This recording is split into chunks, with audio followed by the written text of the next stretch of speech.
miembros del grupo cerrado del experto tributario y de la revista digital El Experto Tributario y Contable del Ecuador. El día de hoy damos inicio a los tutoriales sobre los diferentes temas que a los contadores nos interesan, temas tributarios, laborales, contables, financieros y societarios. Vamos a comenzar con el entendimiento del impuesto a la renta, tomando en cuenta los principios fundamentales por los cuales el impuesto a la renta tiene la tasación en nuestro país, como es la fuente y la residencia. ¿Quiénes pagan impuesto a la renta en el Ecuador? Las personas naturales residentes y las sociedades por los ingresos de fuente ecuatoriana o no. Entendiéndose a la persona natural residente en el Ecuador, el artículo 4.1 de la Ley Tributaria y 7 del Reglamento Fiscal establece los conceptos de residencia para las personas naturales. El primer concepto se basa por la permanencia, más de 183 días continuos o no dentro de un periodo fiscal, sin tomar en cuenta las ausencias esporádicas, que en un momento voy a explicar qué es esto de las ausencias esporádicas. El segundo concepto, también basado en la permanencia, 183 días continuos o no dentro de 2 periodos fiscales en un lapso de 12 meses.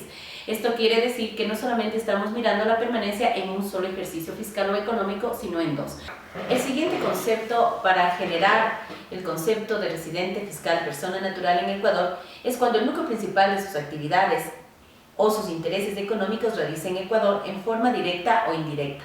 Una persona natural tendrá el núcleo principal de sus actividades o intereses económicos en el Ecuador siempre y cuando haya obtenido en los últimos 12 meses directa o indirectamente el mayor valor de sus ingresos con respecto a cualquier otro país, valorados a tipo de cambio promedio del periodo. De igual manera, se considera que una persona natural tiene el núcleo principal de sus intereses económicos en el Ecuador cuando el mayor valor de sus activos en este está en nuestro país, en el Ecuador como tal.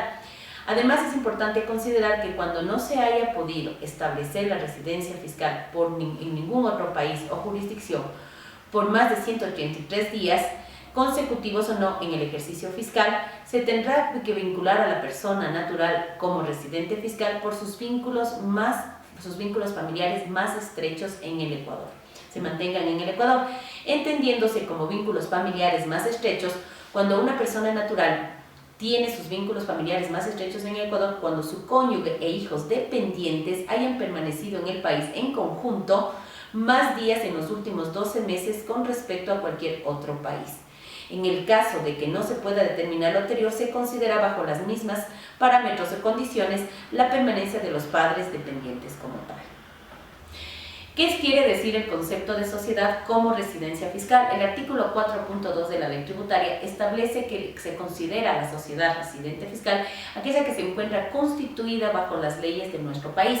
También tenemos el concepto de sociedad domiciliada, que es la sociedad extranjera que obtiene un establecimiento permanente para operar en nuestro país, evidentemente para poderse generar las obligaciones tributarias en nuestro querido país de Ecuador.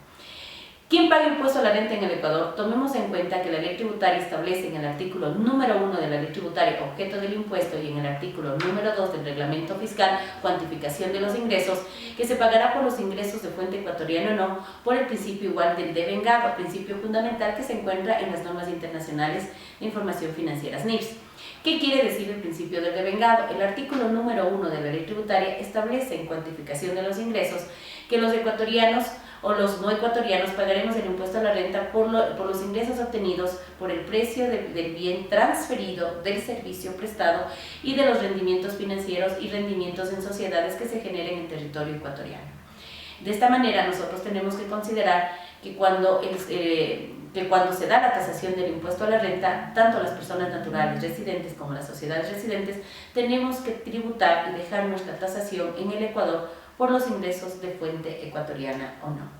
Muchas gracias, mis queridos amigos. Estaremos con los siguientes tutoriales en los diferentes temas que nos interesen, como ya los dije anteriormente, laborales, tributarios y todos.